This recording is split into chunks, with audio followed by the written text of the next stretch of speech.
ഇത് കാണുമ്പോൾ നിങ്ങൾക്ക് അറിയാം ഇതിൽ നിന്ന് എക്സാക്ട്ലി പിക്ക് ചെയ്തിരിക്കുകയാണ് UPSC ക്വസ്റ്റ്യൻ. ഫാസാനെ പറ്റി പറയുമ്പോൾ ആദ്യമേ തന്നെ ഉപീന്ദർ സിംഗ് മെൻഷൻ ചെയ്യുന്നത് മധ്യമ വ്യായോഗയാണ്. അതാണ് UPSC ചോദിച്ചിരിക്കുന്നത്.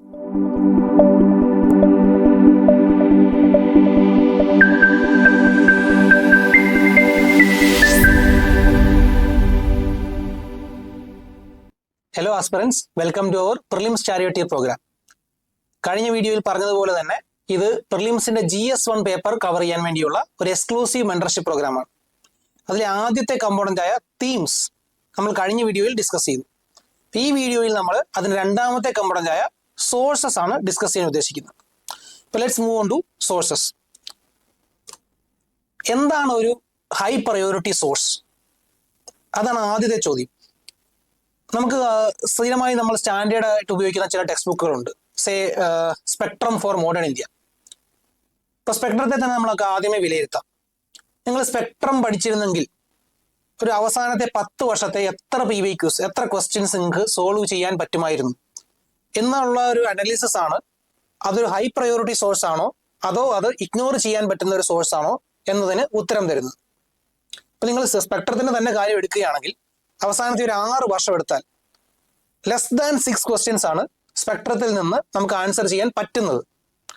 അപ്പൊ അതിനർത്ഥം പെർ ഇയർ ഒരു ക്വസ്റ്റ്യൻ പോലും സ്പെക്ട്രം മാത്രം കൊണ്ട് ആൻസർ ചെയ്യാൻ പറ്റുന്നത് UPSC പ്രിലിംസിൽ ചോദിക്കുന്നില്ല. അത് മാത്രമല്ല, ലാസ്റ്റ് 2 to 3 years എടുക്കുകയാണെങ്കിൽ മോഡേൺ ഇന്ത്യയുടെ തന്നെ വെയിറ്റേജ് കുറഞ്ഞു പോയതായിട്ട് നിങ്ങൾക്ക് കാണാൻ കഴിയും. അപ്പൊ അതിനർത്ഥം spectrum is no longer a high priority source. അപ്പൊ എന്താണ് ഒരു ഹൈ പ്രയോറിറ്റി സോഴ്സ്? വേറെ ഹൈ പ്രയോറിറ്റി സോഴ്സുകൾ ഇപ്പോഴുണ്ടോ? നമുക്കതൊന്ന് വിലയിരുത്തി നോക്കാം. അപ്പൊ എന്താണ് ഒരു ഹൈ പ്രയോറിറ്റി സോഴ്സ് എന്നുള്ളതിന് 3 മാനദണ്ഡങ്ങളാണ് നമ്മൾ വെക്കുന്നത്. ഒന്നാമത്തെ തന്നെ സ്ട്രൈക്ക് റേറ്റ് ആണ്. എല്ലാ വർഷവും 1, 2, 3 ക്വസ്റ്റ്യൻസ് എങ്കിലും ഈ പർട്ടിക്കുലർ സോഴ്സിൽ നിന്ന് തന്നെ വരണം. അല്ലെങ്കിൽ ഈ പർട്ടിക്കുലർ സോഴ്സ് പഠിച്ചിരുന്നെങ്കിൽ 2, 3 ക്വസ്റ്റ്യൻസ് എങ്കിലും ഒരു പർട്ടിക്കുലർ എക്സാമിൽ നിങ്ങൾക്ക് ആൻസർ ചെയ്യാൻ പറ്റുമെങ്കിൽ അതൊരു ഹൈ പ്രയോറിറ്റി സോഴ്സ് ആണ്. അപ്പൊ ഒന്നാമത്തേത് സ്ട്രൈക്ക് റേറ്റ് ആണ്. രണ്ടാമത്തേത് എക്സ്ക്ലൂസിവിറ്റി ആണ്. ഇപ്പോൾ സ്പെക്ട്രത്തിലെ പല കാര്യങ്ങളും നിങ്ങൾക്ക് മറ്റു പല ടെക്സ്റ്റ് ബുക്കുകളിൽ നിന്നും കിട്ടും. അപ്പൊ അത് സ്പെക്ട്രത്തിന് എക്സ്ക്ലൂസീവ് ആയിട്ടുള്ള കണ്ടന്റ് അല്ല. NCERT പഠിച്ചിരുന്നെങ്കിലും ചിലപ്പോൾ പല ക്വസ്റ്റ്യനുകളും ക്ലിയർ ആയേനെ. ബിപിൻ ചന്ദ്ര പഠിച്ചിരുന്നെങ്കിലും ചില ക്വസ്റ്റ്യൻസ് ക്ലിയർ ആയേനെ. അപ്പൊ അതിനർത്ഥം എക്സ്ക്ലൂസിവിറ്റി എന്നുള്ള എലമെന്റ് ഈ ടെക്സ്റ്റ് ബുക്കുകൾക്കൊന്നും ഇല്ല. ഇത് മൾട്ടിപ്പിൾ സോഴ്സസിൽ നിന്ന് അവൈലബിൾ ആണ്. Multiple source in the sense നമ്മൾ പ്രിപ്പയർ ചെയ്യാൻ ഉപയോഗിക്കുന്ന സ്റ്റാൻഡേർഡ് ബുക്സിൽ തന്നെ പല ബുക്കുകളിലും ഇത് അവൈലബിൾ ആണ്. അപ്പൊ അത്തരം ഒരു സോഴ്സിനെ നമുക്ക് ഹൈ പ്രയോറിറ്റി സോഴ്സ് ആയിട്ട് കണക്കാക്കാൻ പറ്റത്തില്ല. ഒരു ഹൈ പ്രയോറിറ്റി സോഴ്സ് ആണെങ്കിൽ ആ പർട്ടിക്കുലർ കണ്ടന്റ് ആ ബുക്ക് വായിച്ചാൽ മാത്രമേ ലഭിക്കുകയുള്ളൂ. ഇനി അടുത്ത ഫാക്ടർ ഏതാണ്? കൺസിസ്റ്റൻസിയാണ്. 2018 ഒരു 3 ക്വസ്റ്റ്യൻ ഒരു സോഴ്സിൽ നിന്ന് ചോദിച്ചു. അതിനുശേഷം 2022 ഒരു ക്വസ്റ്റ്യൻ ആണ് അതിൽ നിന്ന് ചോദിക്കുന്നതെങ്കിൽ ആ സോഴ്സിന് കൺസിസ്റ്റൻസി ഇല്ല. അതുകൊണ്ട് തന്നെ അതൊരു ഹൈ പ്രയോറിറ്റി സോഴ്സ് ആവുന്നില്ല. അതൊരു ലോ പ്രയോറിറ്റി സോഴ്സ് ആയി കാറ്റഗറൈസ് ചെയ്യപ്പെടും. ഇത്തരത്തിൽ നമ്മൾ ഒരു 6 or 7 ഹൈ പ്രയോറിറ്റി സോഴ്സുകൾ ഐഡന്റിഫൈ ചെയ്തിട്ടുണ്ട് പ്രിലിംസ് എക്സാമിനേഷൻ. അപ്പൊ അത് നിങ്ങൾക്ക് ഷെയർ ചെയ്യുക എന്നുള്ളതാണ്, അല്ലെങ്കിൽ അത്തരം സോഴ്സുകളെ ഐഡന്റിഫൈ ചെയ്യാൻ നിങ്ങൾക്ക് സെൽഫ് സഫിഷ്യൻസി ഉണ്ടാക്കുക എന്നുള്ളതാണ് ഈ സോഴ്സ് കമ്പോണന്റ് കൊണ്ട് നമ്മൾ ഉദ്ദേശിക്കുന്നത്. ഇത് നമുക്ക് ഒരു പർട്ടിക്കുലർ സോഴ്സ് വഴി ഇല്ലസ്ട്രേറ്റ് ചെയ്യാം. ഈ text book a history of ancient and early medieval India written by Upinder Singh. ഇതൊരു PGക്കാരുടെ ടെക്സ്റ്റ് ബുക്കാണ്. ഉപീന്ദർ സിംഗ് മറ്റാരുമല്ല, നമ്മുടെ ഡോക്ടർ മൻമോഹൻ സിംഗിന്റെ മകളാണ്. അവരൊരു ഹിസ്റ്ററി പ്രൊഫസറാണ്. ഈ പർട്ടിക്കുലർ സോഴ്സിൽ നിന്ന് നിങ്ങൾ ഏൻഷ്യൻ മിഡീവൽ ഇന്ത്യ, മിഡീവൽ ഇന്ത്യയുടെ ഒരു 12ാം നൂറ്റാണ്ട് വരെയുള്ള ചോദ്യങ്ങൾ ആൻഡ് ആ സമയം വരെയുള്ള ഒരു ആർട്ട് ആൻഡ് കൾച്ചറും ഇത് കമ്പൈൻ ചെയ്ത് നിങ്ങളൊരു ലാസ്റ്റ് 100 ക്വസ്റ്റ്യൻസ് UPSC ചോദിച്ചിരിക്കുന്നത് എടുക്കുകയാണെങ്കിൽ അതിൽ 90 ചോദ്യങ്ങളും ഉപീന്ദർ സിംഗ് പഠിച്ചിരുന്നെങ്കിൽ എഴുതാമായിരുന്നു. അത് നമ്മളിവിടെ ഇല്ലസ്ട്രേറ്റ് ചെയ്ത് കാണിക്കും. ഇത്തവണത്തെ തന്നെ ചോദ്യം എടുക്കുക. 2024 prelims, Sanghabhuti an Indian Buddhist monk who travel to China. താഴെ പറയുന്നതിൽ ഏത് ബുക്കിനാണ് അയാൾ കമന്ററി എഴുതിയെന്നുള്ളതാണ് ചോദ്യം 2024. ഇനി ഉപീന്ദർ സിംഗിൽ അതിനെപ്പറ്റി പറഞ്ഞിരിക്കുന്നത് നോക്കൂ. They included Sanghabhuti, the author of a commentary on Sarvastivada Vinaya. ചൈനയിലേക്ക് ട്രാവൽ ചെയ്ത ബുദ്ധിസ്റ്റ് മോങ്സിനെ പറ്റിയുള്ള പാരഗ്രാഫിൽ ഉപീന്ദർ സിംഗ് എടുത്തു പറയുന്നത് സംഘഭൂതി എന്ന് പറഞ്ഞ ബുദ്ധിസ്റ്റ് മോങ്ക് സർവാസ്തിവാദ വിനയ എന്ന ബുദ്ധിസ്റ്റ് ടെക്സ്റ്റിന് കമന്ററി എഴുതിയ ആളാണ്, അയാളാണ് ചൈനയിലോട്ട് പോയെന്നാണ്. ഇത് കാണുമ്പോൾ നിങ്ങൾക്ക് അറിയാം ഇതിൽ നിന്ന് എക്സാക്ട്ലി പിക്ക് ചെയ്തിരിക്കുകയാണ് UPSC ക്വസ്റ്റ്യൻ. അപ്പൊ യുബീന്ദർ സിംഗിൽ നിന്ന് ഡയറക്ട്ലി പിക്ക് ചെയ്യുകയാണ് ചോദ്യങ്ങൾ. ഇനി അടുത്ത ചോദ്യം നോക്കൂ.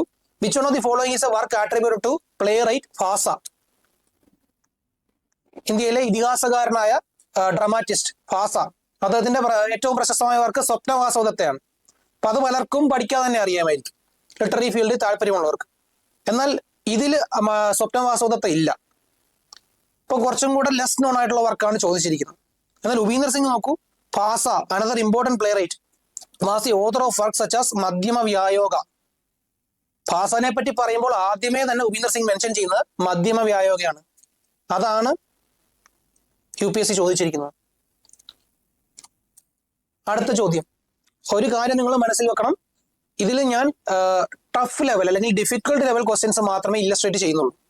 ഈസി ഓർ മീഡിയം ലെവലായിട്ട് ഹിസ്റ്ററിയിൽ ചോദിക്കുന്ന ചോദ്യങ്ങൾ ഇപ്പോൾ അതിന്റെ വെയിറ്റേജ് കുറവാണ്. ഇപ്പോൾ കൂടുതലും ടഫ് ക്വസ്റ്റ്യൻസ് ആണ് ഹിസ്റ്ററിയിൽ നിന്ന് വരുന്നത്. എന്നാൽ ഈസി ഓർ മീഡിയം ലെവലിൽ ചോദിക്കപ്പെടുന്ന ചോദ്യങ്ങൾ അത് നിങ്ങൾക്ക് ഏത് സോഴ്സ് പഠിച്ചാലും കിട്ടും. ഒരുമാതിരി സ്റ്റാൻഡേർഡുള്ള ഏത് സോഴ്സ് പഠിച്ചാലും കിട്ടും. അതെല്ലാം ഉപീന്ദർ സിംഗിൽ കൊണ്ടുപോകാനും. പക്ഷേ ഇവിടെ ഞാനത് ഇല്ലസ്ട്രേറ്റ് ചെയ്യാൻ ഉദ്ദേശിക്കുന്ന even the difficult questions could have been covered using Upinder Singh. So ഈ ക്വസ്റ്റ്യൻ തന്നെ നോക്കൂ. ചന്ദ്രകേതുഗാർഹ്, ഈനം ഗാവോൺ, മങ്ങാട്, സലിഹുണ്ടം. ഒരു മാച്ച് ദ ഫോളോയിങ് ക്വസ്റ്റ്യൻ ആണ്. See, Inamgaon chalcolithic site in Maharashtra, Upinder Singh. ചോദിച്ചിരിക്കുന്നത് Inamgaon, Maharashtra, chalcolithic site. അടുത്തത് സൗത്ത് ഇന്ത്യയിലോട്ട് വരുന്നു. മങ്ങാട് ഇൻ കേരള, ഡിസ്ട്രിക്ട് വരെ പറഞ്ഞിട്ടുണ്ട്, കൊല്ലം ഡിസ്ട്രിക്ട്. എന്താണത്? മെഗാലിത്തിക് സൈറ്റ് ആണ്. ചോദ്യം നോക്കൂ, Mangad, Kerala, megalithic site. See, directly pickup ചെയ്തിരിക്കുകയാണ് ക്വസ്റ്റ്യനുകൾ. അല്ലെങ്കിൽ ഇത് പഠിച്ചിരുന്നെങ്കിൽ നിങ്ങൾക്ക് ഡയറക്ട്ലി ഇത് അനലൈസ് ചെയ്ത് ചെയ്യാമായിരുന്നു. ഈ സലിഹുണ്ടം ഇൻ ആന്ധ്രാപ്രദേശ്. സി, സലിഹുണ്ടം മെൻഷൻ ചെയ്തിരിക്കുന്നത് എവിടെയാണ്? ബുദ്ധിസ്റ്റ് സ്തൂപാസ്, ആന്ധ്രയിലെ നാഗാർജുനകൊണ്ട അല്ലെങ്കിൽ രാമതീർത്ഥം, ഇതുപോലെയുള്ള ബുദ്ധിസ്റ്റ് സ്തൂപ സൈറ്റുകളുടെ കൂടെയാണ് സലിഹുണ്ടം മെൻഷൻ ചെയ്തിരിക്കുന്നത്. അതും ആന്ധ്രാപ്രദേശിലാണ്. അപ്പൊ അതും ഡയറക്ട്ലി ഉപീന്ദർ സിംഗ് പറയുന്നുണ്ട്. പിന്നെ ചന്ദ്രകേതുഗാർഹ് ഓൾറെഡി ഒരു PYQ ഉള്ളതാണ്, അത് ഉപീന്ദർ സിംഗിലുള്ളതാണ്. ഞാൻ അടുത്ത ക്വസ്റ്റ്യൻസിലോട്ട് പോകുമ്പോൾ കാണിക്കാം. അതുകൊണ്ടാണ് ഞാൻ ഇവിടെ ആഡ് ചെയ്യാത്തത്. അപ്പൊ ഇത്തരം ഒരു ക്വസ്റ്റ്യനും ഡയറക്ട്ലി ഉപീന്ദർ സിംഗിൽ നിന്ന് നമുക്ക് കവർ ചെയ്യാൻ പറ്റും. ഇത്തവണത്തെ അവസാനത്തെ ഡിഫിക്കൽട്ട് ക്വസ്റ്റ്യൻ, ബുദ്ധന്റെ പേരുകൾ താഴെ പറയുന്നത് ബുദ്ധന് ഇതിൽ ഏതൊക്കെ പേരുണ്ടായിരുന്നു? നയബുദ്ധ, ശാക്യമുനി, തഥാഗത എന്നിവയാണ് ഓപ്ഷൻസ്. ഉപീന്ദർ സിംഗ് നോക്കൂ, ബുദ്ധനെ, ഹെവൻലി ബുദ്ധയെ ശാക്യമുനി എന്നാണ് വിളിക്കുന്നത്. ഇനി അടുത്തത് തഥാഗത, ബുദ്ധനെ തഥാഗത എന്നും വിളിക്കുന്നുണ്ട്. ഇതെല്ലാം ഉപീന്ദർ സിംഗിൽ ഡയറക്ട്ലി മെൻഷൻ ചെയ്തിട്ടുണ്ട്. നയബുദ്ധ ആക്ച്വലി മഹാവീരന്റെ എപ്പിത്തറ്റ് ആണ്, അതുകൊണ്ട് തന്നെ അത് ഇതിനകത്തില്ല. അപ്പൊ ഇതിനകത്ത് ഡയറക്ട്ലി ബുദ്ധന്റെ 2 എപ്പിത്തറ്റും കൊടുത്തിട്ടുണ്ട്, ശാക്യമുനിയും തഥാഗതയും. അതാണ് actually right answer, 2 and 3 only. അപ്പൊ ഇതും ഉപീന്ദർ സിംഗിൽ ഇത്തവണത്തെ 4 ഡിഫിക്കൽട്ട് ഹിസ്റ്ററി ക്വസ്റ്റ്യൻസും ഉപീന്ദർ സിംഗിൽ നിന്ന് നിങ്ങൾക്ക് ക്രാക്ക് ചെയ്യാമായിരുന്നു. അതിനർത്ഥം ഉപീന്ദർ സിംഗ് ഒരു ഹൈ പ്രയോറിറ്റി സോഴ്സ് ആണ്. ഈ 2024 മാത്രമല്ല, നമുക്ക് പുറമോട്ട് പോവാം. 2023 ധാന്യഘടകയെ പറ്റി ക്വസ്റ്റ്യൻ വന്നു. ഉപീന്ദർ സിംഗ് നോക്കൂ, Buddhist monastery at Amaravati was located next to Dhanyakataka. Dhanyakataka എന്തായിരുന്നു? Ancient capital of later Satavahanas. Question എന്താണ്? Dhanyakataka which flourished as a prominent Buddhist centre under the Mahasanghikas located at which of the following states? Automatically Satavahanas, Amaravati ഒക്കെ എവിടെയാണ്? ആന്ധ്രാപ്രദേശ്. Directly from Upinder Singh. 2022 അത്യാവശ്യം പാടുള്ള 4 text ബുക്കുകൾ: നെറ്റിപ്പകരണ, പരിശിഷ്ട പർവൻ, അവധാന ശതക. ഉപീന്ദർ സിംഗിലോട്ട് പോകും. ത്രിശാഷ്ടി ലക്ഷണ മഹാപുരാണ, അതൊരു ജൈന text ആണ്. ജൈന സയൻസിനെ പറ്റിയുള്ള സ്റ്റോറീസ് ആണ് അതിലുള്ളതെന്ന് ഉപീന്ദർ സിംഗ് മെൻഷൻ ചെയ്യുന്നു. അപ്പം ഈ ക്വസ്റ്റ്യൻ എന്താണ്? Which of the above are Jaina text? Of course Trishashti Lakshana Mahapurana ഒരു ജൈന ടെക്സ്റ്റ് ആണ്. പരിശിഷ്ട പർവൻ ബൈ ഹേമചന്ദ്ര, അത് ഏർലിയസ്റ്റ് ജൈന ടീച്ചേഴ്സിനെ പറ്റിയുള്ള ഒരു ഹിസ്റ്റോറിയോഗ്രാഫിയാണ്. ഓഫ് കോഴ്സ് അതും, അതായത് 2 and 4 ഓൾറെഡി ഉപീന്ദർ സിംഗ് പറഞ്ഞിട്ടുണ്ട് ജൈന ടെക്സ്റ്റുകളാണ്. അത് മാത്രമല്ല, മറ്റ് 2 ടെക്സ്റ്റ് ബുക്കുകൾ, നെറ്റിപ്പകരണ ബുദ്ധിസ്റ്റ് ടെക്സ്റ്റ് ആണ്, അതുപോലെ തന്നെ അവധാന ശതകയും ബുദ്ധിസ്റ്റ് ആന്തോളജി ആണെന്നുള്ളത് ഉപീന്ദർ സിംഗ് വ്യക്തമാക്കുന്നുണ്ട്. അപ്പൊ 4 ടെക്സ്റ്റ് ബുക്കുകളെ പറ്റിയും ഉപീന്ദർ സിംഗ് പ്രതിപാദിക്കുന്നുണ്ട്. അപ്പൊ നിങ്ങൾ ഉപീന്ദർ സിംഗ് പഠിച്ചിരുന്നെങ്കിൽ, അതിൽ നിന്ന് PYQ ബേസ് ചെയ്ത് നോട്ട് ഉണ്ടാക്കിയിരുന്നെങ്കിൽ ഈ ക്വസ്റ്റ്യനുകൾ നിങ്ങൾക്ക് ടാർഗറ്റ് ചെയ്യാമായിരുന്നു. 2022 തന്നെ സംഘം ലിറ്ററേച്ചറിനെ പറ്റിയുള്ള ചോദ്യം. അതിൽ അവസാനത്തെ ഉത്തരം ഓപ്ഷനാണ് തെറ്റ്. Sangam literature refers to magical forces as irrational. ഇതിനെപ്പറ്റി ഉപീന്ദർ സിംഗ് ഒരു സെപ്പറേറ്റ് പാരഗ്രാഫ് തന്നെ കൊടുത്തിട്ടുണ്ട്. ഈ മാജിക്കൽ ഫോഴ്സസിന് തമിഴ്നാട്ടിൽ അല്ലെങ്കിൽ സംഗമിറയിൽ അനങ്ക് എന്നാണ് വിളിക്കപ്പെട്ടിരുന്നത്. അപ്പൊ അവയെപ്പറ്റി, അവരുടെ ക്യാരക്ടറിസ്റ്റിക്സിനെ പറ്റി ഉപീന്ദർ സിംഗ് ഒരു പാരഗ്രാഫ് തന്നെ കൊടുത്തിട്ടുണ്ട്. അപ്പൊ ഉപീന്ദർ സിംഗ് നിങ്ങൾ റെഫർ ചെയ്തിരുന്നെങ്കിൽ നിശ്ചയമായി നിങ്ങൾ ഇതിലൂടെ കടന്നു പോകുമായിരുന്നു. ഇത് കാണുമ്പോൾ തന്നെ നിങ്ങൾക്ക് റീകളക്ട് ചെയ്യാൻ പറ്റും. അനങ് എന്ന് പറഞ്ഞൊരു മാജിക്കൽ ഫോഴ്സസിനെ അവർ പ്രതിപാദിച്ചിരുന്നു. അതുകൊണ്ട് തന്നെ ഈ സ്റ്റേറ്റ്മെന്റ് തെറ്റാണ് എന്ന് നിങ്ങൾക്ക് കൺക്ലൂഡ് ചെയ്യാമായിരുന്നു. സോ ഇത്തരത്തിൽ ഇനി പുറമോട്ട് പോയിക്കൊണ്ടിരിക്കാം. എത്ര ക്വസ്റ്റ്യൻസ് വേണേൽ എടുക്കാം. ഉപീന്ദർ സിംഗിൽ നിന്ന് തന്നെ ചോദിച്ചിട്ടുള്ളത്, അല്ലെങ്കിൽ ഉപീന്ദർ സിംഗ് പഠിച്ചിരുന്നെങ്കിൽ നിങ്ങൾക്ക് ആൻസർ ചെയ്യാൻ പറ്റുമായിരുന്നത്.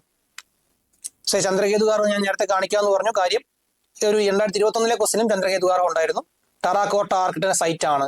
ഉപീന്ദർ സിംഗ് ഒരു എൻ്റെ 2 പേജ് തന്നെ ചന്ദ്രകേതുഗാറിന് ഡെഡിക്കേറ്റ് ചെയ്തിട്ടുണ്ട്. അതിൽ വ്യക്തമായിട്ട് അവയിലെ ടെറാക്കോട്ട ഫിഗറിൻസിനെ പറ്റി പ്രതിപാദിക്കുന്നുണ്ട്. അപ്പൊ അതും directly taken from Upinder Singh ആയിരുന്നു. അപ്പൊ ഇത്തരത്തിൽ high priority sources every year 2-3 question നിങ്ങൾക്ക് ഇതിൽ നിന്ന് ആൻസർ ചെയ്യാൻ പറ്റുമെന്നുള്ളതാണ് ഹൈ പ്രയോറിറ്റി സോഴ്സസ്. അപ്പൊ നമ്മുടെ കോഴ്സിൽ, നമ്മുടെ മെന്റർഷിപ്പ് പ്രോഗ്രാമിൽ ഇത്തരത്തിലുള്ള ഹൈ പ്രയോറിറ്റി സോഴ്സ് എങ്ങനെ ഐഡന്റിഫൈ ചെയ്യാം, സോഴ്സസിനെ തന്നെ എങ്ങനെ പ്രയോറിറ്റൈസ് ചെയ്യാം എന്നുള്ളതും അത്തരം കുറച്ച് ഹൈ പ്രയോറിറ്റി സോഴ്സുകളും നിങ്ങൾക്ക് നമ്മൾ പകർന്നു നൽകുന്നതായിരിക്കും. അതിലൂടെ നിങ്ങൾക്ക് ഇനിയും ഐഡന്റിഫൈ ചെയ്യാനും ഇനിയും പ്രിപ്പയർ ചെയ്യാനുമുള്ള ഒരു സെൽഫ് സഫിഷ്യൻസി, ആ ഒരു ഓറിയന്റേഷൻ, പ്രിലിംസിലോട്ടുള്ള ഒരു ഓറിയന്റേഷൻ സെറ്റ് ആക്കുകയാണ് ഈ 15 മണിക്കൂർ കോഴ്സ് കൊണ്ട് അല്ലെങ്കിൽ 15 മണിക്കൂർ മെന്റർഷിപ്പ് കൊണ്ട് നമ്മൾ ഉദ്ദേശിക്കുന്നത്. ഇതാണ് രണ്ടാമത്തെ എലമെന്റ്, ഹൈ പ്രയോറിറ്റി സോഴ്സസ്. ഇനി 3 എലമെന്റ് കൂടെ ഉണ്ട് ഈ പ്രോഗ്രാമിനുണ്ട്. അവസാനത്തെ വീഡിയോയിൽ ഞാൻ പ്രതിപാദിച്ചിരുന്നു. ഒന്ന്, ഒരു 1-on-1 session with the aspirant. പിന്നെ ഉള്ളത് സെറ്റർ സൈക്കോളജി, അല്ലെങ്കിൽ ക്വസ്റ്റ്യൻ സെറ്റ് ചെയ്യുന്ന ആളുടെ മനസ്സിലേക്കുള്ള ഒരു എത്തിനോട്ടം. എന്ത് ലോജിക്ക് ഉപയോഗിച്ചാണ് അയാൾ ക്വസ്റ്റ്യൻ സെറ്റ് ചെയ്യുന്നത്, അതറിഞ്ഞാൽ നമുക്കും ഓപ്ഷൻസ് ക്രാക്ക് ചെയ്യാൻ എളുപ്പമായിരിക്കും. ഇനി അവസാനത്തെ എന്ന് പറയുന്നത് ഓപ്ഷൻ പാറ്റേൺ അറേഞ്ച്മെന്റുകളാണ്. ഓരോ ഓപ്ഷൻ പാറ്റേൺ അറേഞ്ച്മെന്റിനെയും എങ്ങനെ അപ്രോച്ച് ചെയ്യണം, ഇതിനെപ്പറ്റിയും സെപ്പറേറ്റ് വീഡിയോകൾ നമ്മൾ ഉടനെ തന്നെ പുറത്തിറക്കും. Demo sessions. നിങ്ങൾക്ക് ഈ കോഴ്സിന് ജോയിൻ ചെയ്യണമെന്നുണ്ടെങ്കിൽ ഇതൊരു മെന്റർഷിപ്പ് കോഴ്സാണ്. അതുകൊണ്ട് തന്നെ ലിമിറ്റഡ് ഇൻടേക്കേ നമുക്ക് സാധ്യമായിട്ടുള്ളൂ. മെന്ററിന് കുറച്ച് പേരെ അറ്റ് എ ടൈം മെന്റർ ചെയ്യാൻ പറ്റത്തുള്ളൂ.